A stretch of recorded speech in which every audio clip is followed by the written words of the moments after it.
Welcome, welcome. We start with a few dad jokes about customer service. We all need some humor in the afternoon. I ordered a deck of cards from Amazon and 2 weeks later it hadn't arrived. Customer service told me they're dealing with it. Okay. These are dad jokes, okay. Reddit, what is the customer service? Why is the customer service at Reddit restaurant so terrible? Because all of the servers are busy.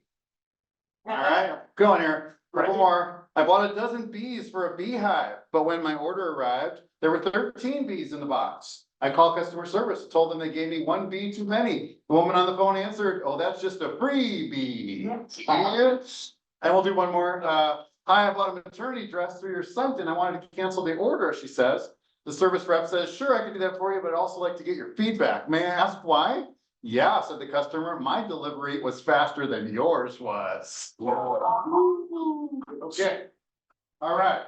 That's not gonna happen with any of you because you're here at Unforgettable Customer Service. Welcome to Ask the Experts, the Tri-City Regional Chamber of Commerce's series to help business leaders grow their companies with practical advice and answers that you can implement right away. Special welcome to those watching remotely on Zoom as well, as you're a valuable part of our audience today. Sorry, our owl camera is being a little wonky, so you're gonna get a weird side view today. So just so you all know, it might be better to stand a little closer this way if you can. Back up so you can see. And hello if you're watching on Zoom as well in the future. How is the future? Okay. My name is Paul Casey. I'm Executive Director of Leadership Tri-Cities, and I'm privileged to be your facilitator today. This is a free benefit of your chamber membership, and it couldn't be possible without the generous sponsorship of STCU. With us today is Sarah. Come on up, Sarah. Thank you all for today. If you were here last month, you heard a phenomenal presentation of 3 panels. It was 3, right? There's 3. Talked about AI and how you can use it and what the breaking future is. But flip side of the record is that you've got to have good customer service. There's no replacement for that human interaction. In fact, in our time, it's needed even more. So I'm excited. We're all going to learn something. Thank you all for being here, for taking time out of your day, and for all of you online. So thank you, Sarah. Appreciate your support of Ask the Experts. So for approximately half of our 90 minutes together, our experts will be presenting their gold nuggets on the topic of unforgettable customer service. And for the second half, they will answer your questions. If you'd like to ask a question, and we do encourage everyone here to think of one question, even if you're an introvert, I'm giving you a 45-minute warning. Come up with a question today, and if you're on Zoom as well, you can either text me at this number, 509-392-1895. If you want to write that down or put it in your phone. That keeps it anonymous. If you don't care and you're here in the room, you can just raise your hand and ask the question. And I will curate those and get those to our experts as much as we can in our time together. And I think they brought business cards. So if you want to connect with them afterward, great. Let me introduce our speakers today. I'm going to read it off the screen here. Dillon is the branch manager at Colonial Lawn and Garden. Was raised and spent his whole life in Central and Eastern Washington. Lives in Richland with his wife, Sarah, and 4 children. Started working when he was 14 years old, biking 5 miles so that he could work at a fruit stand in Toppenish. And the love of work was born. Found a great place of employment at Colonial Lawn and Garden, where he's been for 10 years and became the branch manager in 2017. Fun fact, he has taught swing dancing for over 13 years. Dillon Beer. Chuck Williams is the vice president at Signpost. Chuck is a Texas transplant that has called the Tri-Cities Washington home for 15 years. Chuck's wife of 13 years is from the Tri-Cities, and they have 2 boys, age 8 and 9. With 12 years of youth ministry and a decade of contact center leadership experience, Chuck's passion is found in installing transformative cultures in organizations where individuals can become better versions of themselves. Outside of work, Chuck finds joy in video games, creating music, and being mediocre at digital art. I like that. Chuck Williams, everyone. Renae Quigley is the realtor. Agape Realty powered by Keller-Williams, Columbia Basin. She has been a serial entrepreneur since 2000, award-winning chef, caterer, designer, and stager. Wife of 27 years to a handsome distraction, like that, so distraction. Woo. Mother to Selena and Sabrina, and grandmother to a whole bunch more. Tri-Citian since 1996, previously hailing from Selah, Washington, via Ellensburg and Royal City. Former 23-year community leader of our nation's largest attended father-daughter ball. And fun fact, at the tender age of 8 years old, she had a criminal record. So afterward, you're gonna have to tell us the rest of that story on it. All right. Yeah. So it's just like it's off here today. Need a booster seat, even Well- the able to get their. I didn't try to slouch. No, it's okay, I just. Just take this off. I'll go first, all right. Oh, that's off. Awesome. Maybe I'm first, I don't know, I think yours is actually on the slideshow first, so nobody look. Okay. Nobody look. I like surprises too. Hey, guys, we're gonna talk about culture for a little bit. So I used to, when I worked at Sinsky for 8 years before this, some of you guys might know Sinsky, they've been in the community for quite a while, several decades. When I was a part of that team, I would go and I would give presentations on culture at conferences. And I remember one time, don't steal any of my points. At one of the conferences, I was talking about culture, and at the end of it, there was a Q&A session, and the guy came up and he goes, "How do I get a culture?" My response was, "What?"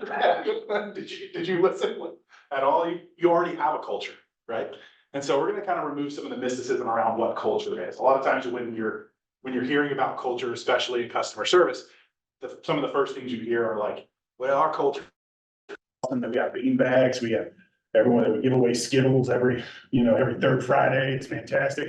Side mobs all around, everyone's whatever. That's not culture. It's not. Culture's simple. And I have really good news. It's easy to change. It really is. If you don't like the culture that you have at work, you can do something about it. And if you do like the culture you have at work, there's specific things you can do to protect it, okay? And so we're gonna talk about that a little bit. And so one of the first things I want to make sure you understand and that you take over from here is that you do have a culture, okay? And it's simple. Culture is only two things. It's what you create and it's what you allow. That sounds very generic, but it's true, right? It's what you do intentionally and it's what you passively let happen, okay? We all have a story of how culture was impacted by somebody that stuck around too long. And oh, the chuckles have begun, right? And they might be in the room with you. Don't look at anybody. No, I every single time we have somebody leave the organization, that was what I call a culture sub. Without a doubt, every single time people come out of the woodworks and they go, "We were waiting for you to do something. That person was awful. Why did you keep that person around?" Well, sometimes they're what we call the talented a-hole. I won't say the word, right? They're the person that's a really good individual contributor. Paul knew what he was doing when he invited me. Sorry, I say educated stuff. But they're the person that's a really good individual contributor. They bring a lot of productivity to the team, but like, just they're terrible to be around. And sometimes people in positions like me, and maybe like you, are afraid to let go of that person. Because if you do, they have a very measurable impact on the team or on productivity. And if I let go, it's probably a salesperson, right? Or it might be that person in customer service that maybe they're great on the phones, but they're just trauma, right? Why are we afraid to let go? Because of the measurable impact. There's a part of it that we don't measure always, and that's the way everyone around them is changed by it. So when we allow bad behaviors, it pulls down the team, right? Now our culture is impacted by it. In the same sense, what we create, what kind of environment are we impacting there? It's and think about this. Have you ever walked into a place and immediately known that it was absolutely garbage to work there? You have. Yeah. Does anyone in here have a driver's license? Nobody likes to work. Clear, right? How do you know that? Because their face will tell you, right? They don't enjoy working there. They aren't having a good time. And so you are not going to have a good time, okay? We cannot expect our customer service folks, the people that are taking care of our customers, to ever treat our customers better than how we treat them. Think about that. If the way you talk to your employees today, they turn around, treat your customers the same way, what would happen to your retention? I hope it would get better. I hope it would. If the time we made for our employees, the effort that we put into taking care of our team, the effort that we put into really connecting to their needs, if they turn around and gave that same energy to your customers, what would happen to your retention, right? One of the main reasons that people struggle with impacting culture, okay, is because they aren't starting in the right place. There's a book, for those of you that have read Start With Why by Simon Sinek, you're gonna hear some repeated points. I love that book. If you haven't read it, you should read the first half of it. Once you get halfway into it, you've read the whole book. It just repeats the same points over and over and over. I catch on quick. Yeah, it was good. I listened to it on Audible. It's a fantastic listen. It's really important that we start with why, right? People don't buy what you do, they buy why you do it. And even more importantly, maybe they do buy what you do, but they won't stick around just because you have a good product. If your product doesn't really meet their needs and resonate with them on a core level, they won't stick around. So the concept to Start With Why emphasizes that people are inspired by a sense of purpose more than just the products or services are, right? Why does your organization exist? Why are you here? What gives you the right to exist? What was your business born out of? What problem are you trying to solve? These are questions that we should ask us, and really a strong why serves as guiding principles, right? So a good what or a good product is just a byproduct of a strong why. Who we are dictates what we do. And we have a saying in my house, and that is, we are kind and good. Every single morning, I got an 8-year-old and a 9-year-old. And I say this to them, because I just really want them to be kind and good. Specifically to me, I work very hard. They are. If you've ever been around an 8 or 9-year-old, they will tell you things. The other day, I was sitting on the couch, okay? And my kid came up behind me, and he just put his hand on my head. And he goes, "Dad, you got so many little baby hairs." And I said, "Go to your room immediately. How dare you? I'm so insecure about how bald I get." Right? But we are kind and good. That's who we are. So I don't spend time talking to my kid about not punching kids at school. Why? Because I don't have to. Because we're kind and good. That's who we are. And so when it comes time to make a decision, they make a decision from the perspective of someone who is kind and good. Would a kind and good person sock someone just because they're frustrated? Not more than once. Second time, it's a willful decision. It's not a mistake. Right? So we talk about this, and I talk to my kids about the why, who we are, because I want them to make good decisions. And as a parent, and as anyone out here that's a parent or a business owner, you know, you don't have time to go over every single little scenario and every possible situation. It is absolutely impossible. Why do we run our businesses that way? Why do we spend so much time creating SOPs on every single little operational thing? And those things are important. And we neglect who we are. We neglect spending time on why we exist. That's why we do this and this and this, right? It's because of who we are. And it's been amazing talking with Dillon and Renae. And our first session that we got together to kind of talk through some of these things, we spent so much time talking about any of this, right? Just talking about who we are and why we're passionate about this. And it was cool because we resonated, not around what we did. We're all very different people, right? 2 of us are very tall. Renae is also here, right? So I'm really excited. And think about now, like what builds really strong teams. A lot of times when we've spent time, we've asked the question, why do we exist? What is the why? What's the purpose of our business? I'm sure if I asked Dillon and Renae, like, why are you in real estate? Why do you love grounds maintenance and these things like that, right? It's not because there's just something about making grass shorter, brother, right? That's not gonna be his name. There's just something about, you don't sound like something. It's not that, it's because at some point in their life, something resonated.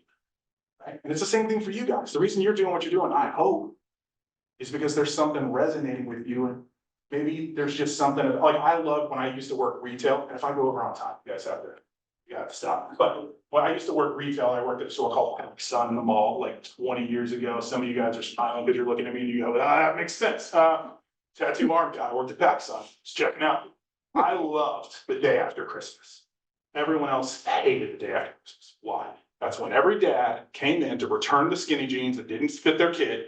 And it was I was like, put me on the return line.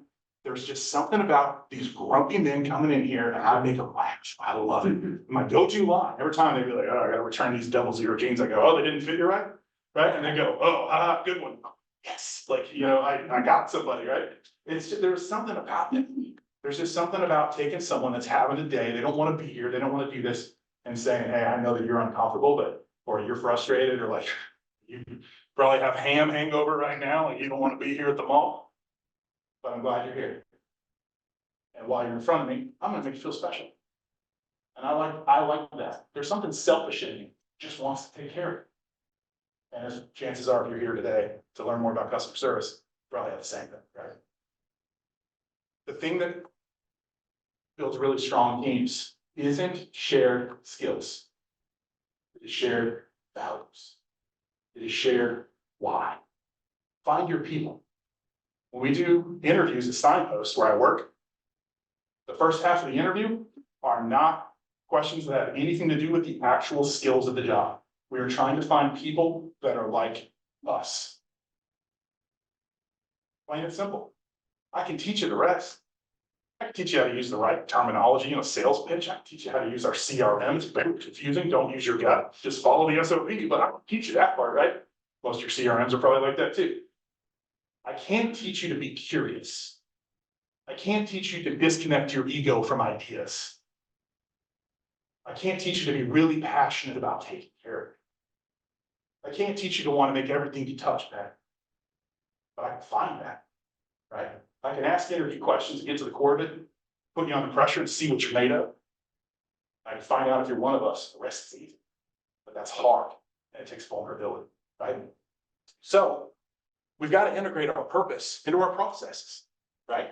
When you figure out why you exist, when you figure out the reason that your business is in this community, you need to start embedding that into things, right? So define your core values. And I do a lot of work. And if you're curious about some of this, you have questions about it, want someone to kind of help you through this, I only have 15 minutes. Boy, I can talk about this for hours. Can't tell, right? Define your core values and then incorporate those values into your policies and procedures. We are kind and good. And because of that, we do this and we don't do this. Go make decisions. Mess it up. Don't you wish your people would take a little more initiative? Right? Why did things only get done when you're in the room? That's because you've done a terrible job of this. Frankly, somebody has, maybe not you. Your people don't know how to make decisions because they don't know the framework around that and they don't know the why. Or maybe we've created a culture that doesn't really promote that, right? Let them fail. Let them mess up boldly. Don't let them make the same mistake twice. But if they're following this, encourage it. I love when my people make mistakes, but they're following the right path. Because then the conversation isn't, what are you thinking? The conversation is, I see what you were thinking. And you almost got there. I'm excited, right? Yeah, you did this and this and this and this. We were so close. Tweak this next time. Go get it. Right? It's a completely different conversation. Why? Because we're starting with why. We know who we are. Let's go make decisions based on it. Right? That's my last slide. The last point I would want to make is this, is that if you're not the person that's passionate about customer service, that's passionate about taking care of people, find someone who is and let them do their thing, right? Promote that person. Everyone's a 10 at something. And if your why as a business isn't something, I want to make a huge impact on the community, that's okay. You have to be honest about your reason for existing. You have to be honest. Because if you fake it, first of all, everyone was worried about millennials a few years ago. Millennials, you guys met Gen Z. Stuff's real. I'm raising Gen Alpha. I'm terrified. Right, so, right, they can spot a fake from a mile away. Try to force this, they'll know they're not giving you the time of the day. Find someone who cares, let that person. Right? If it's not you, if you're passionate about getting up on the roof, getting under the sink, getting the work done, be passionate there. Find the person that really cares about creating amazing experiences for other people. Let them do their thing. Celebrate it. Right? That's what I got to give. So, cool. We get oh, please. You want to go next? Yep. Goodbye. So tall. I have to go to the chiropractor after I mention. Well,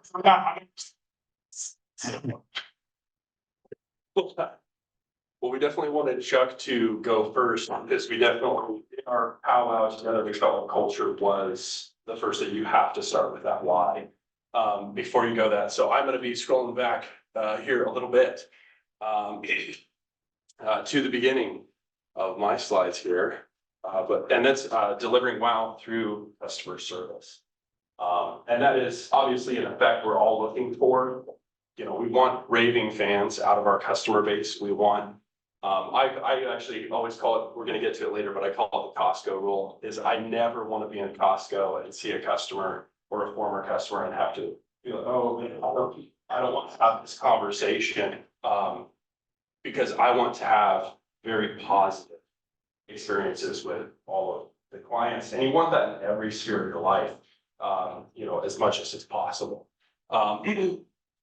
So where's it at? Did I just jump? I jumped all the way around. So wowing your customers has to be a value in your company that goes all the way down to the bedrock, and that's your values. That's why we wanted to lead with culture. It's why we wanted to lead with that. It has to be a decision.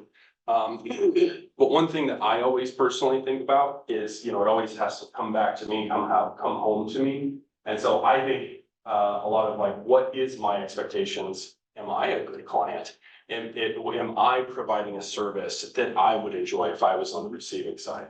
And so sometimes I even like to do that, is, you know, hey, if I'm sitting having a conversation with somebody, hey, give me your phone. I'm gonna call my own front desk and just go through the process to see how it goes. Because I know my own expectations of being a good client. I know my way that I would like to be treated. So if 80% of my customers were just like me, would I be happy? Are my own standards even good enough in my customer service? Because I can always up my own standards if they are something. So it's my measuring statement, because if I'm looking at my own customer service experience, I actually find it very funny. I am probably one of the most tolerant people in my entire company of people blowing up on me. I'm like, oh, you know, I don't take it personally at all. And so I find myself to be the most tolerant of erratic behavior out of people. And that's not always the greatest thing. It's my measuring statement, how I judge myself, how we judge our own services. But wowing your customers, I think after you've done a self-assessment, essentially, I think comes down to often feeling more than a specific outcome, which is something we definitely resonated on together. You know, the customer is not calling you or is not seeking out your service because they want, you know, hires, HVAC, you know, I talked to some of you guys in the room, they're calling you because they specifically want safety in travel. They want comfort in their own home. They want to feel peace at where they are and where they reside, and not, I go home and now I'm uncomfortable. So they're looking for relief, peace, excitement, anticipation, all these feelings, that's what you're going for. And so once you have your core values lined up, then you can really hone down on a lot of these feelings you want to evoke in your customers when they interact with you. So I mean, a lot of these different feelings might be speech, like it's calling out to you because you might be working, if you're in a vacation booking industry, you might be looking for excitement, anticipation. From the very moment they call you, you want to be evoking that emotion in your customers. Because it's just going to ramp up from there as you go to your vacation. If you were you're a lawyer, you're gonna be looking a lot more for probably peaceful outcomes, resolutions, relief, at least satisfaction. You're gonna be looking for different type of feelings to evoke in your customer and wowing them through that customer service. But really, like, even storyboarding it, whiteboarding it, putting it up on a board in your company, what are the feelings that they're calling me for? What are the main feelings that my customers are calling me for, that they are seeking resolution to? And so, when we're making our business decisions, we should be thinking more than along the lines of the bottom line. We should be thinking about our clients' feelings as well. So, will they experience more delight? Will they experience more joy? Will they experience more relief, excitement by this decision that we're making? Because every policy decision, if you go into your company and you're talking about it with your crew, you can make the right decision for your company at the expense of your client, at the expense of your customers, because it's going to make it simpler for us, right? But then you got to go back to your core values, and we have to say, okay, did it actually wow our customers? Did it wow them through how they felt and the feelings that we're trying to evoke with customers? And wow is kind of an esoteric one, and that's why you have to, that's actually one of our core values, but it's in my company, but we have subheaded, what does that wow mean, essentially? And it's all in feelings terms, essentially. So what's one change in my business to increase my clients, customers, patrons, X? And you do have to do a self-assessment of your business to figure out what is the most valuable feeling that you are going for in your company. And you can add, that doesn't affect my bottom line, because that's going to be a much more sustainable solution long-term. If you have to take a short-term hit, that might be a hit you can make, but it cannot be a forever hit to your bottom line, or you go happily and joyfully and delightfully out of business. And that's not what you want for long-term solutions. So I want to drive this home on feelings thing. This is something I've always felt very, very strongly on. So if feelings are intensely personal, and they're our biggest hurdle, honestly, when you're dealing with multiple different clients. Because one of the things that I think is biggest, and I want to hone in on that, is the demographics. So I was just at the Home and Garden Show this weekend and talking with a bunch of different people from different demographics. And I mentioned something like, well, when you call us, you get a person on the phone. And it had nothing to do with this, but he immediately went into a tirade about how Lowe's has only self-checkout machines. And it just went into a tirade on that. So, I wanted to kind of do a poll. If you go to a store, will you just not raise your hand if you will not use the self-checkout machine? Okay, so we got a few. Okay, raise your hand if you always use the self-checkout machine. Okay.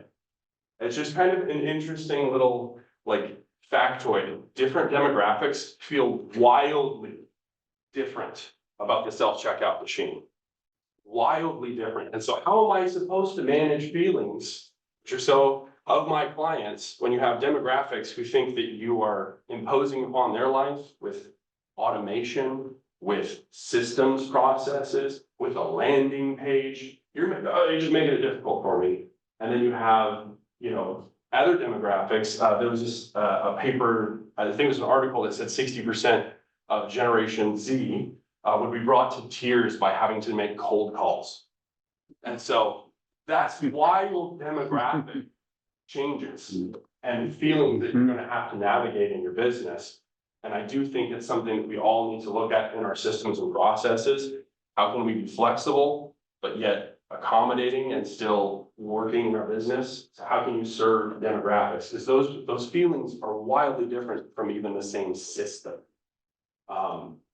So you have technical files, you have Luddites, you have affordability and serviceability. Some people who might be really rural, some people who might be just difficult customers by the nature of their business. You have all of those different things, and those feelings are all going to be intensely personal to each individual. And so how can you provide a service that caters to those people's feelings to deliver that wow, when like, it's totally different. It's totally different for different people in these things, and you have to have that flexibility, but yet structure in your business to deliver wow through demographic change, as we're going through right now. So, but the reason I have the Godfather quote there is essentially, it's always the quote, it's just business. It's nothing personal. Everything is always personal. It always has been, and it always will be. And so, if you removed every office chair out of your company, is it still your company? If you removed if you got rid of the building, is it still your company? If you got rid of the people, is it still your company? So it's a kind of an interesting self-assessment. Your company is your people. It's how they operate, it's who they are. And so if you were to get rid of all the functions, the systems, it really does come down to your people. It's a very personal thing. And so personal outcomes, well, I want to go back here on this. Everything is personal. Because I have a little story time on this. Anyway, things are out of order, but the story time on this is that I want to drive home with it. Everything is personal. And also there's a book recommendation on this for Jason Elmore, Elite Execution. I really highly recommend that. But essentially, I'll tell you a story. Is that when my company first came to the Tri-Cities, we're here, it's grand. We had our grand opening, had our first year in business, we did everything. And then, so what we do is somewhat lawn service. And then immediately we had a mix up from one of the technicians who, one of my technicians, I want to take responsibility for everything. So, who essentially mixed up the wrong thing and burned like 9 lawns, just totally burned them up. So, oh yeah, I was shaking in my boots. We're brand new to town. What are we going to do about this? But I read this book, which drastically changed my life on how I do things. What you would normally say in that situation is, I'm sorry this happened to you. Vague corporatese words to like take responsibility of the situation, but not admit fault. And you would never, essentially connect with the customer over this pain. But the thing that I really love about superior customer service is you have to put aside, and some HR people are probably gonna freak out at the next bit. Or if you're a lawyer, you're gonna freak out at the next bit. But what I did for all the people whose lawns had been burned is I called them up and I specifically said, will you forgive me? So the reason why this totally takes it out of oh, my company harmed you and my company is standing between me and you're over there feeling totally taken advantage of. Get the company out of the way. You're talking to a human. And you have to address the human emotions, which is you feel wronged. And that's a real harm to that person. And so, like I said, all the lawyers are gonna freak out about that, but taking personal responsibility for the emotions of it, we kept all 9 clients. Every single one we kept. The next year we lost 2, but still, I think that's a fantastic thing. And we of course got the new lawns and took care of every single thing on that's a given, but that doesn't fix the feeling. That doesn't fix the feeling. You have to address it on the personal level and say, will you forgive me? That's my story on it, and why everything is personal, and you have to address it and not pretend like it doesn't exist. Oh, I'm sorry this happened to you. This must be so frustrating. Get off the script and actually make a human connection with people, even in a low moment. A low human connection is still a human connection. And so one of the things that one of those clients said to me in that moment was like, well, if that's how you behaved, if that's how you treated me at your worst, it's only ever going to get better from here. And I was like, oh, thanks. She really gets it. That was very encouraging for me because I was shaking my boots. And so if you want those personal outcomes, it requires personal intakes. So it's going to cost something. If you want to have a greater connection with your customers, you don't say, I'm sorry this happened. I understand you feel this way. Say, will you forgive me? Okay. Some of the things you might have to work out in your organization is, do you have the authority to say things like that? Because that's a big thing. But also, are you empowering your team? Like, is only that authority resting with you, or do you empower your CSRs on the front line to take some responsibility so you can diffuse things faster? how can I make this right between us? And not say, how can I make this right for you between us? You know, keep the connection in there, even if something's going wrong. So that, okay, I jumped ahead. That was my alarm said. There's our book recommendation. Jason Elmore, Elite Execution, really great, because he's selling ear, nose, and throat medical equipment to doctors. If you know anything about doctors, they're exacting, and highest levels of textbook narcissism. It's true, making the studies, like. And so it's in the book too. He brings this story. Sorry for any doctors. Just like how. But Chris, this is my why. This is my why is service is definitionally to me being a servant. How may I serve you? How can I make your life easier while making money at the same time? So the action underpinning all service has to be love, a betterment, a goodwill toward the other person. So a desire to serve. I think underpinning it all has to be love. And you need to be able to bring that up with your one-to-ones to your team. If you can't, you're kind of starting from a poor foundation. If your service is not based on love and affection for the client, then everything becomes adversarial right off of the bat, of how's the client against me or whatever. But you need to have that. I'm here to serve you. Service has a cost and it makes us uncomfortable a lot of the times. It's very uncomfortable to say, will you forgive me? But taking that hit right now is going to save you from a lifetime of ducking and Costco of this from people you've had to, I'm sorry this happened to you. So I really think diving into those personal emotions for when things go wrong, for when things go right, how can we pursue those things? It's really about the feelings you can pursue. And this we can jump to later if we have extra time. So I'm going to turn it over to Renae. That's okay. I see the height there, right? I feel like I need a platform, you know, so that I can totally keep up with each other. Well, we're all saying like that. And at the end of the day, that's really all that matters.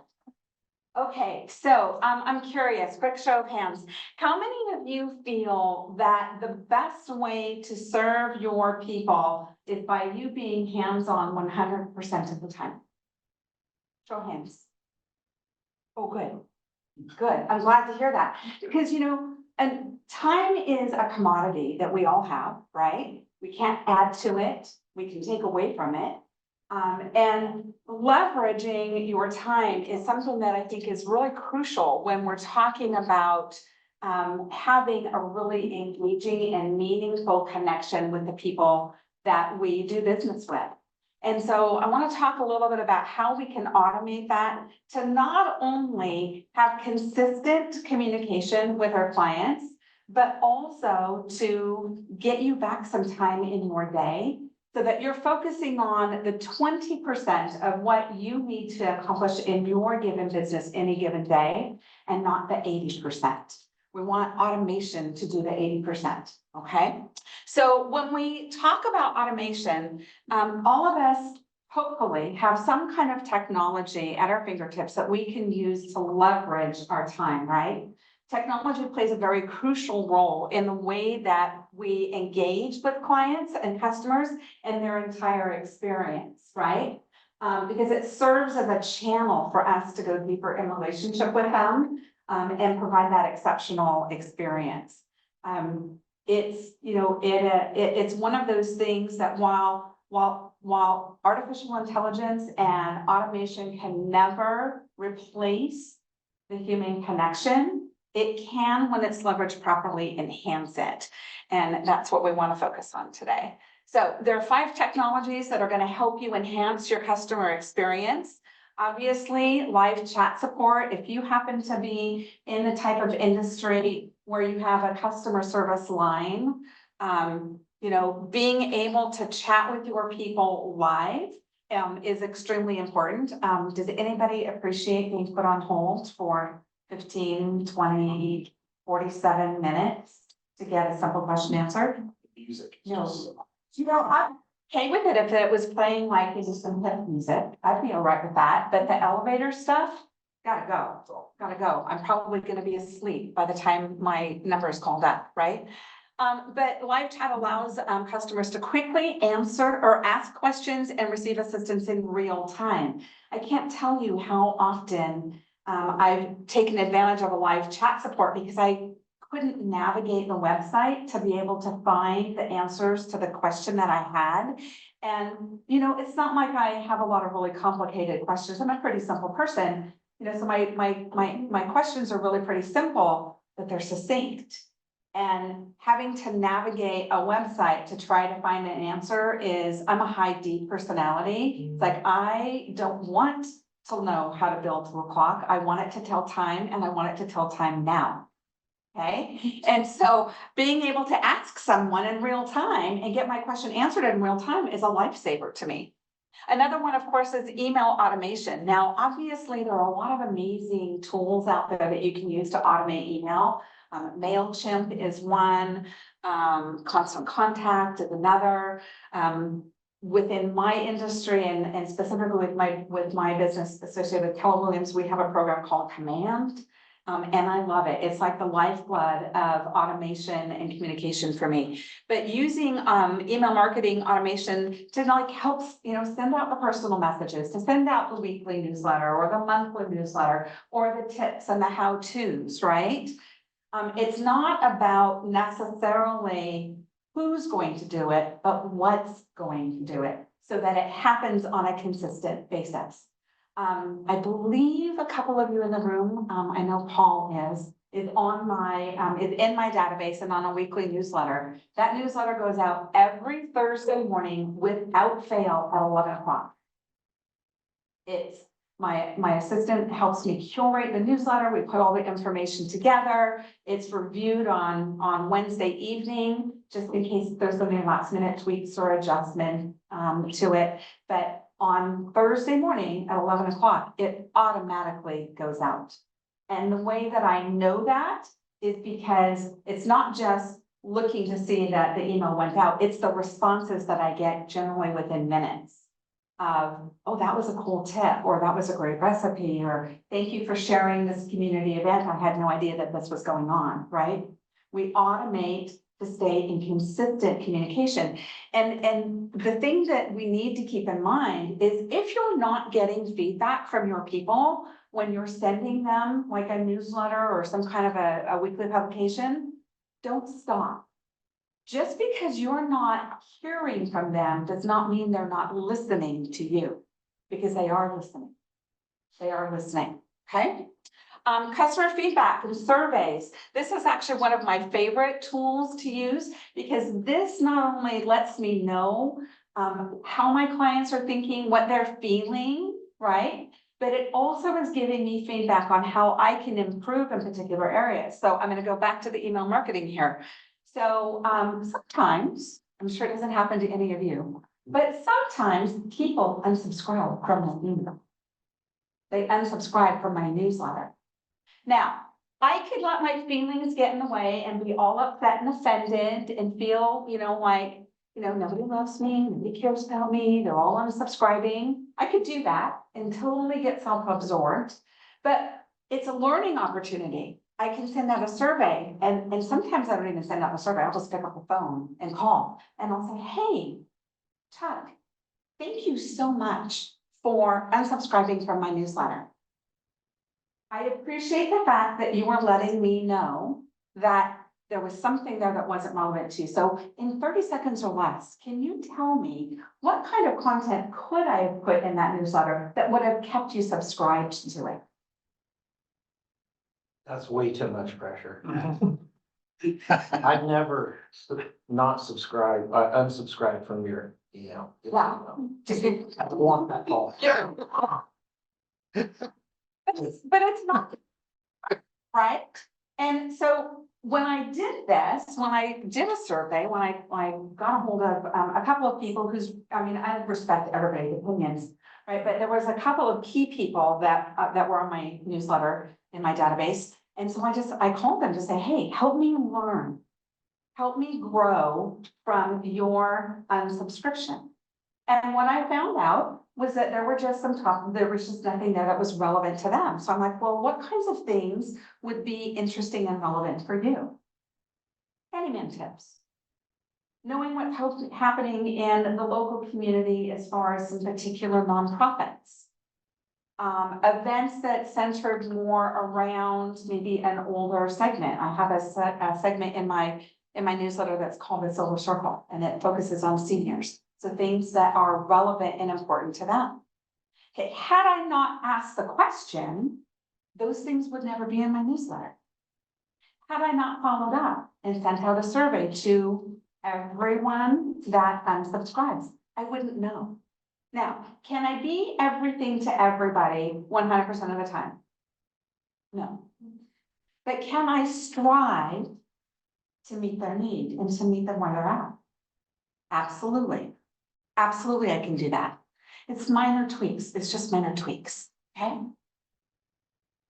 Obviously, social media is a great tool that we can leverage.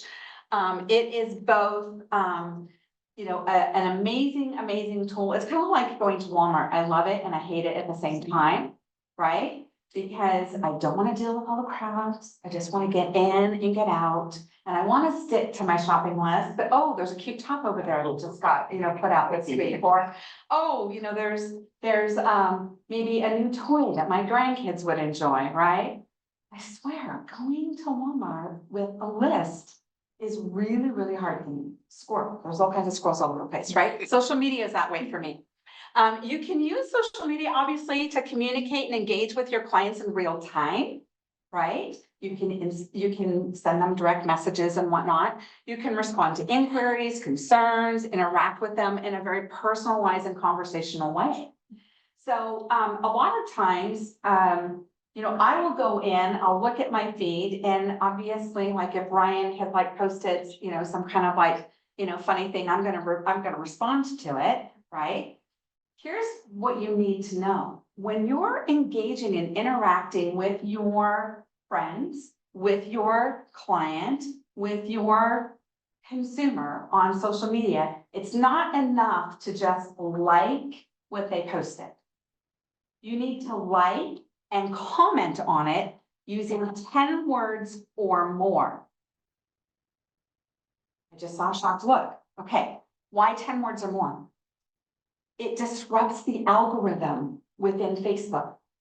So that if you use 10 words or more, you're going to show up more frequently on their feed. If you just like it, it makes no difference. Have you guys ever noticed that you see the same people over and over and over again on your feed? Okay, you're training social media, you're training Facebook how to engage with your friends, with your family, with your clients by just liking it. They're just going to keep sending you more of the same from the same people. But if you like and then comment with 10 words or more, you're going to increase engagement and you're going to show you more people's feeds. Okay, so keep that in mind. Keep that in mind. And then, oh, hello. Two. And you're done. There we go. There's my 15 minutes. All right, and then obviously another way that you can engage with people is online scheduling. So I'm part of a large network of realtors with Keller-Williams, and I'm also part of a very large network of real estate planners across the country. And I get lots of requests to do some coaching with people and to, and just pour into them, which I love doing. At heart, I'm a teacher. I joke oftentimes that I'm like the black sheep of my family because the majority of my siblings, I've got 5 of them, are teachers of some kind. Some of them actually have teaching certificates. But what I want to point out here is that when people need my focused, undivided time and attention, I leverage Calendly so that they can schedule time with me. And depending on what the need is, it's going to be anywhere from 15 minutes to an hour. Okay, I leverage that so that way, as I'm planning my day, I know that I've got to set aside this time and they've got my undivided time and attention. My cell phone gets turned to do not disturb so that I'm not disrupted. My office door gets closed. Everybody knows if my door is closed, I'm either coaching someone or I'm on a conference call of some type. And so, no, I don't have time, right? But leveraging this tool has been great because I don't have to think about, do I have time or don't I have time? If it's open on my calendar, I've got time. I've got time, okay? All right, so balancing the automation. So automation and personalization are two key elements of a successful customer support strategy. So obviously the benefit to automation is that it's going to streamline your workflow. It's going to reduce human error and it's going to save you financially on the back end, okay? Personalization, however, it's not enough to just automate what your message is. You want to personalize it to your clients as much as possible because that's another way for you to build rapport and trust with them. Okay, if everybody gets the exact same message, then they don't necessarily feel real special, right? So like, for example, on personalization, I automate when people in my database, when they're having a birthday, that's automated. It's scheduled, it's programmed into my system what their birthday is. Okay, now the automation is going to then remind me they've got a birthday coming up. So 5 days in advance, it reminds me, send them a birthday card. Write out the card, and then I put it in the mail 3 days before their birthday. So I want to make sure they get it before their birthday or on their birthday, not after, okay? So I get the task reminder, write out the birthday card, mail the birthday card. On their birthday, I get another reminder from automation to post on social media, to wish them a happy birthday, okay? But here's where the personalization comes in. I get another reminder on their birthday to call them for their birthday. Now, I don't just make a phone call. I sing happy birthday to every single. Do you think, oh, I've got 3 minutes and lots of slides to go, so I'll go through it. But do you think that the birthday card is something that they appreciate getting? Absolutely. And do you think that they appreciate getting just a social media message, you know, wishing you a happy birthday? Hope all your dreams come true, even the crazy ones. That's what I say. But it's the phone call singing them happy birthday that tips it over the edge. In many cases, I'm the only person that's singing happy birthday to them.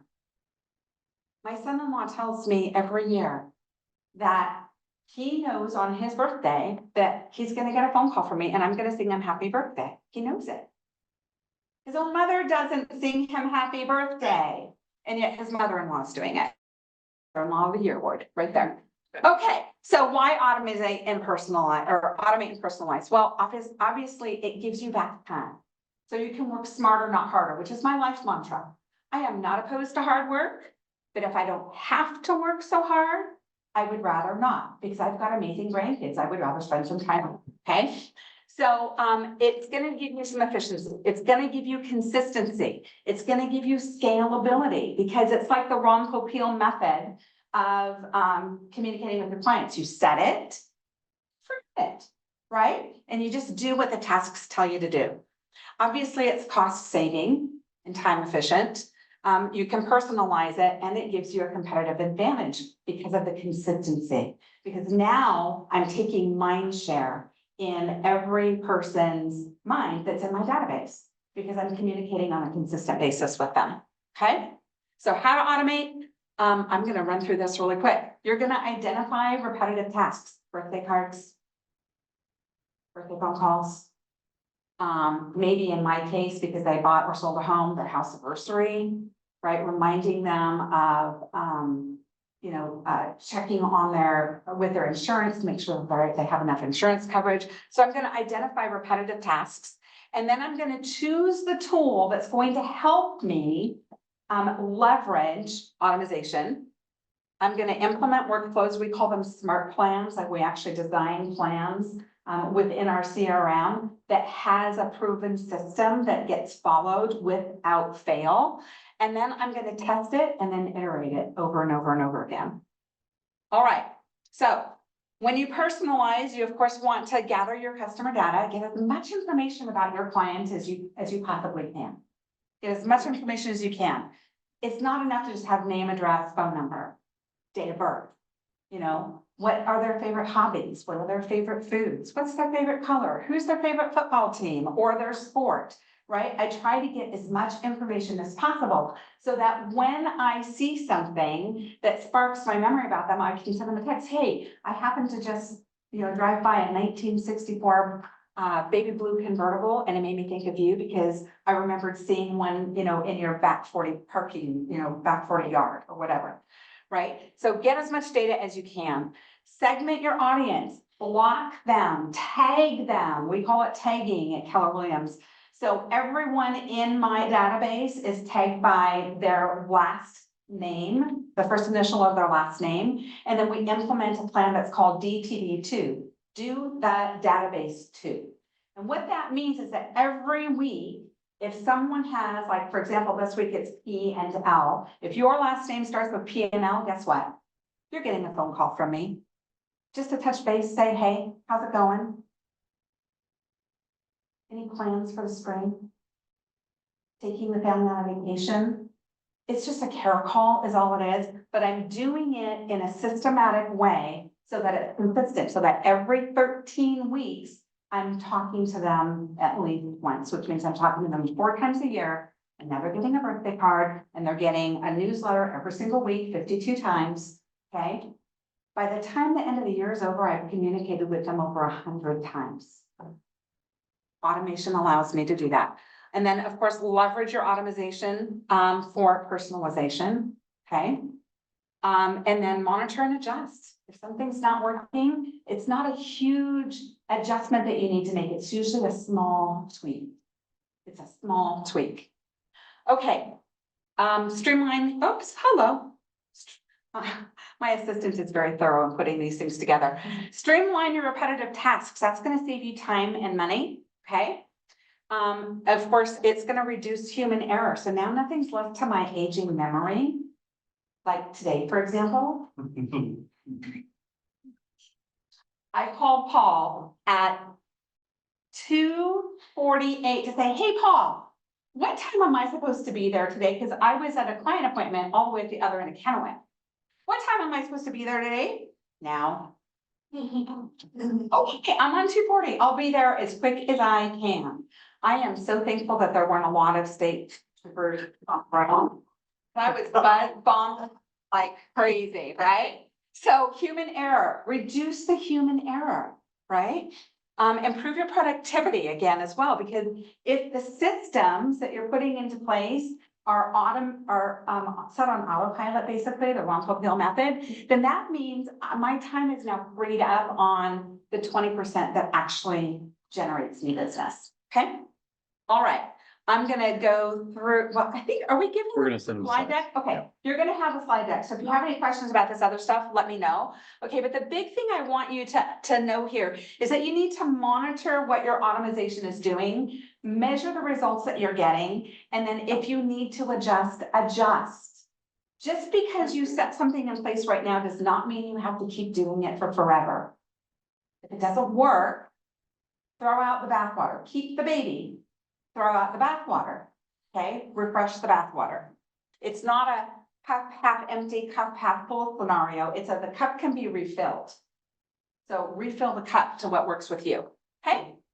The greatest technology in the world can't replace the ultimate relationship, which is the building tool between a customer and a business. It's the human touch. Zillow does not have an advantage over me. It is real estate voyeurism that allows you to look at any property that you want to, right? But the truth is, it's never going to replace the boots on the ground. Zillow's not coming to your home to walk through it, to see all of the unique features that you have in it, and all of the, little quirks and whatever about your property. They're not doing that. I am. Ryan is. We're doing it.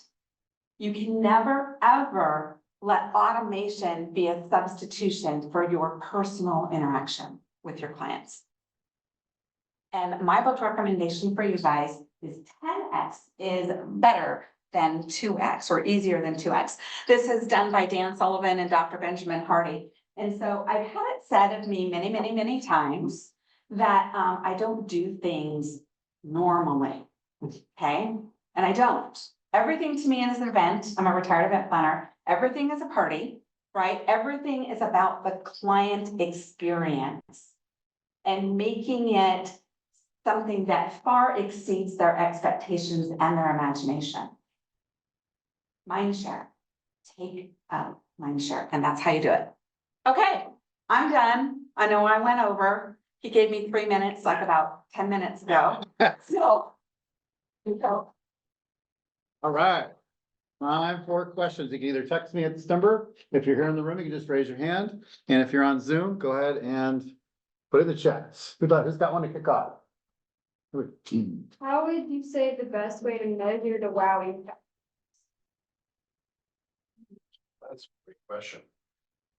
So specifically, you should have systems, involved in getting a general, because you gotta have hard data. You have to have some level of hard data that is surveying majority of your customers, but anecdotal data is not what you should be making decisions on, but it really matters because my own feelings matter too. So I would say you have to have some level of a customer survey, or you have to do some data management, like a blast email out rating your service, or some sort of functionality and automation to get that. But if you don't have, I would say probably the key thing that I would say is if we didn't have people advocating for my business in private Facebook groups, advocating for my business out and through personal friends, people texting me who know me and say like, hey, I just mentioned this, your business to this. If you don't have raving fans, that's your key indicator. Like that's the ship's got to turn in a different direction. If you don't have that coming on a regular basis, somehow people raving fans for your business that is not you or subsidized by your business or the husband of someone who works for your, or the wife who works for your business. It's just people who were wowed by your previous levels of customer service who are out there saying more people need to hear about you. So. And if you want more like information like on how to create raving fans, there is a book by Brittany Hodak called Creating Superfans. Okay, it's an amazing read, and some great tangible things that you can implement in your business. He's right, if people aren't advocating for you, they're advocating for someone else. Which brings up reviews. None of you mentioned that today. Any quick strategies on getting reviews? You gotta ask. They're not gonna read your mind and know that that's the next step in your relationship process. You have to ask them for it. If you want a review, ask them for a review. You know, and be prepared for what that looks like, because in your mind, it might be a 5-star review and in theirs it's a 2.5. Right? And so take the 2.5 and then find out what could you have done differently to make it a 5. Right? Which means having a conversation. I would say choosing also what kind of feedback tool do you want to use? Do you want to use NPS surveys? Do you want to use red, yellow, green, which are really emerging right now? A lot of people are, for some reason, I think there's a lot of value in NPS, which is 1 to 10, if you guys are familiar with that whole concept. Red, yellow, green, whatever it is, but then choose, like at Signpost, we're taking a 2-pronged approach, right? We send an annual NPS survey to existing clients, but around specific events in the customer lifecycle, we send a red, yellow, green. So if they call in to adjust, I just realized I have not actually talked about what Signpost even is. And I won't, we do customer service for like 2,000 home service clients. We're a contact center 24/7. So we do lead capture customer service for a bunch of folks in the home service industry. They don't want to worry about their phone ringing. They want to worry about being at home, right? So I'm the vice president of operations for them. So anytime they call in because they want to adjust, hey, I want you to take my weekend phone calls, or hey, I want to make this adjustment, whatever. After that's done, we send them a request. How did we do, right?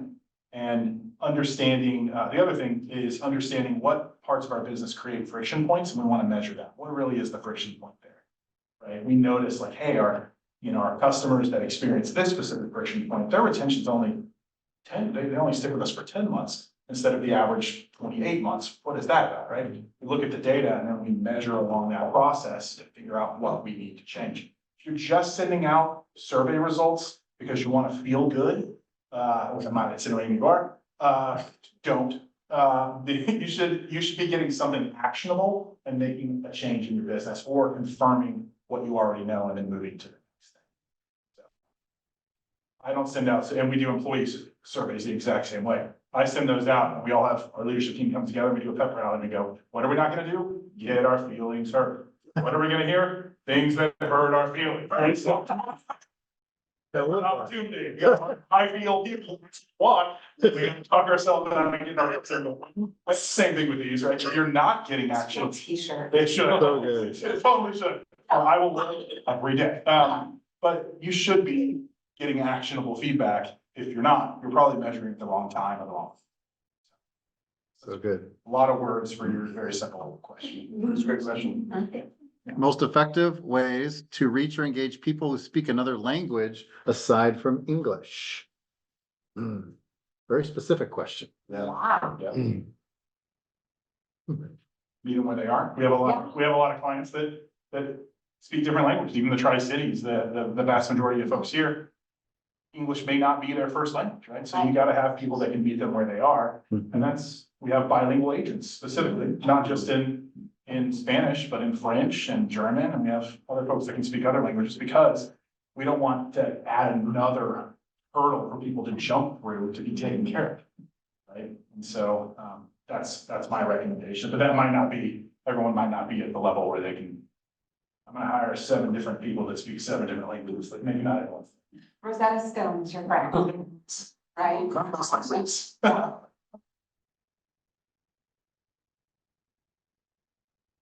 else has a question? So you said, find people who are like us. You said that most of your interview is asking, or, not even about the job. Do you have examples of what exactly you asked to get to know them more before the meeting? Oh gosh, off the top of my head, so recently we just did a bunch of interviews for full cycle sales reps, okay? And so one of the traits that we look for is, are people, are they curious, right? And usually somebody that's really curious, typically, curious people don't have a maniacal ego, right? And so some salespeople, we all know, ego is some of the mission, right? And so some of the questions we asked were like, tell me about a time where you received feedback and it was wrong, and what did you do with that, right? And then we asked them the flip side, right? Tell me about a time where you received feedback and it was right. What did you do with that? So we asked questions to see if you have an ego, and then tell me about a time where you got in an argument with somebody and you knew you were correct, and you knew that person was wrong. How did you make sure that you could still move forward with that person? Sometimes you get a nice canned answer, but what we're really looking for is, well, I sat down and I asked some questions and I tried to figure out what they're. It's a curious person. They're more interested in the 1% that might not know than the 99% they think they know, right? So you can really quickly find that out from people. And then like, all right, well, this is somebody I'm gonna be able to actually work with. I want them to ask questions. I want them to understand it more, because I don't want to spend all the time micro, right? I want them to, so it starts with looking at, what are your core values? What are the things that you really want out of this person? And then choosing questions. None of the answers to the question matter. There's a sub answer I'm looking for, right? Every single time. I don't care really what you say. I care about how you say it. What is the heart? And I always ask, what do you mean by that? Even if I 100% know what they mean, right? Because I want to keep digging until they tell me the truth. What's really inspiring this answer? And when you squeeze an orange, what comes out? Orange juice. That's what's on the inside. You put pressure on someone, they'll show you what's on the inside. That's what we do. Make them uncomfortable. They'll tell you the truth. In an HR appropriate. Not stressed out. No squeezing. Yeah, no squeeze. Yeah. It's fun. I love interviewing. What is your suggestion for someone who is not responsible for customer service training to build that culture of great service with their colleagues? So they're not in charge of it, they're one of the team. First thing is just thinking about that, there's a follow-up question I would need, like, that sounds super specific, or like they're trying to change something in their culture, but don't have necessarily power or ability to change it. Yep. And I think that's probably something that a manager or somebody that's a real concern, and if brought thoughtfully and humbly to someone higher up in your organization, I think you would get a very productive conversation out of that. If they just truthfully say, like, this is a concern that's on my heart about how we are. What do you think? I think I bet that, anyway, that would be a follow-up question for me. Or even there's asking the question, again, with either someone that's in leadership over you, or even just within the colleagues, just to say, hey, how is it that I can bring value to you and to your day? What is it? How can I support you? What do you need to feel like you are winning the day today? You don't have to be in a leadership role to ask those kinds of questions of the people that you work with. If you see that someone is struggling, hey, help me to understand what's going on with you today, and how can I stand in the gap for you? Right? Because at the end of the day, it's really not about us. It's about the way that we pour into the people that we're surrounded by on a daily basis. That allow us, that give us permission to be in their world. And so how can you make their world better for them? There's a huge difference between authority. Absolutely. Right. And so there have been times, this is a good shot, yes, I'm a raging extrovert. So, I'll be able to recover. Like, there's been times where I haven't had authority over specific departments or whatever, but anywhere you are, you have influence Mhm. because you're there, right?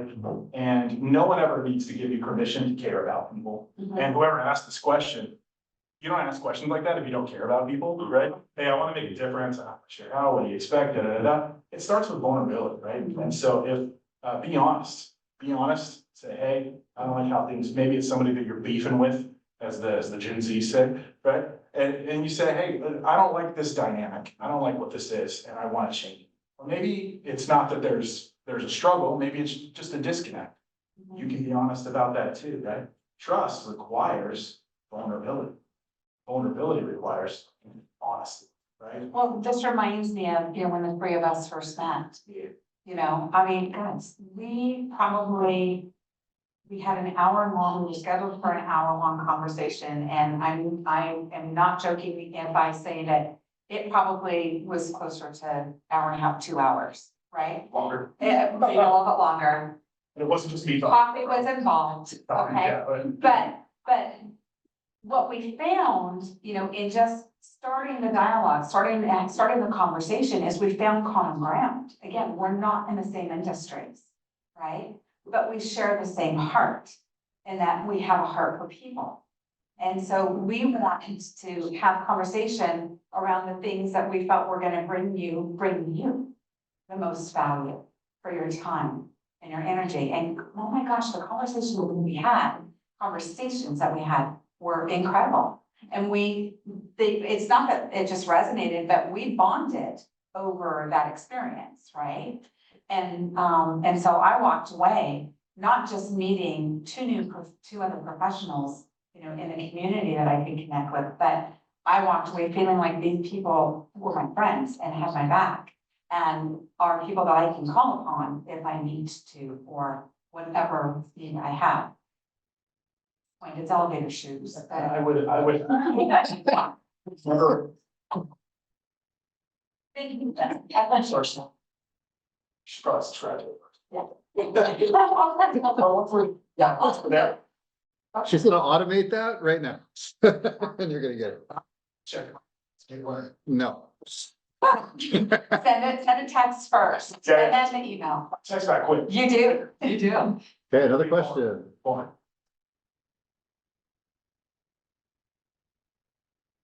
Yes. Yeah. Put a graph up, with the systems people. Go ahead, talk it through really fast. So just something, we just handed out, if you can just take one and hand it down to the people behind you. But this was just something when I was given a great opportunity when I moved to the Tri-Cities. I was 23 years old, very young, and they said, go start a ranch. And so it was just like, oh my gosh, it was drinking out of a fire hose.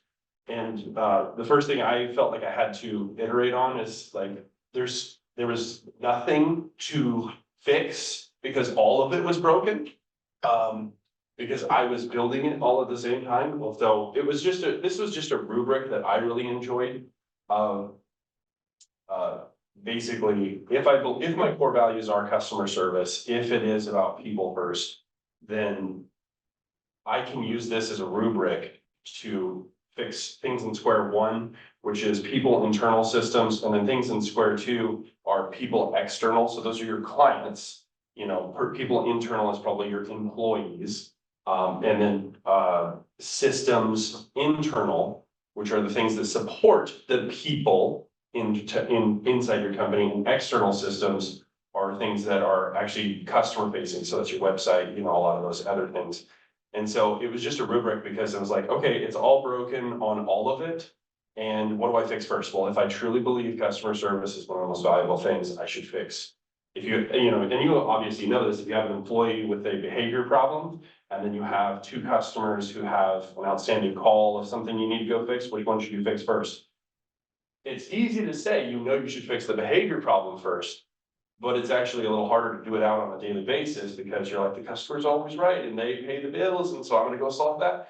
But it's harder on a day-to-day process to say that this actually is foundationally like hard, and I'm going to do this because it truly will matter on a day-to-day basis. And so, I mean, this was just a handout we were doing that in case, you know, there was no questions, or in case we needed time of like to ask you guys like where you're at in your business. Because some of you guys play roles that inhabit a square, but not the whole thing.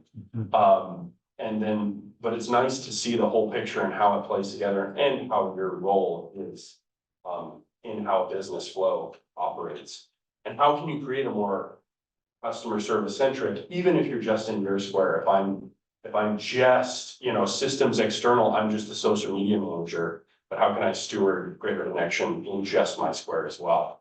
And realize that. That's essentially what the handout was. Yeah, thank you for bringing that up. Chuck, we're just sharing our most embarrassing customer service. No, just kidding. No, I don't want to give them any fodder. Okay. Do you or your employees ever experience burnout from the intentional care and servanthood that you show your customers? Do you have any thoughts or advice about avoiding burnout in customer service? Oh, no. Last week for me was a meltdown week. I had a major meltdown. Because I had realized that I had been spending so much time pouring out that I wasn't getting refilled. And so I think the biggest thing, you know, to keep in mind is that, you know, as you're serving other people, and I agree, you know, you have to have a bit of a servant's heart. You also have to be mindful of how much energy that and focus that takes. And so you need to have time where you get alone in, you know, your closet, or, you know, in a backseat of your car or whatever, to make sure that your mindset is in the right place, that you're, that you're taking care of you. You've got to take care of you, because if you're not in the right place, spiritually, mentally, emotionally, then you cannot effectively pour out into other people. You just can't, you know, so, yeah, I mean, I had a really rough week last week, and it took me spending a lot of time in prayer, in meditation, and all of that to get myself recentered and refocused, and to put those boundaries around me that say, hey, I'm very important in this process. And, you know, boundaries are a wonderful thing, because they don't just keep other people from coming in, but they keep you from stepping out into something that you shouldn't be, right? And in this case, I was stepping out so much and pouring out so much, and not getting refills that I got to a dangerously low level where I'm just like, I'm out, I'm out, I'm out, I'm out. And I knew that that wasn't the right call. So, you know, I had to take some time, I had to take a mental health day, actually I had to take a couple of them.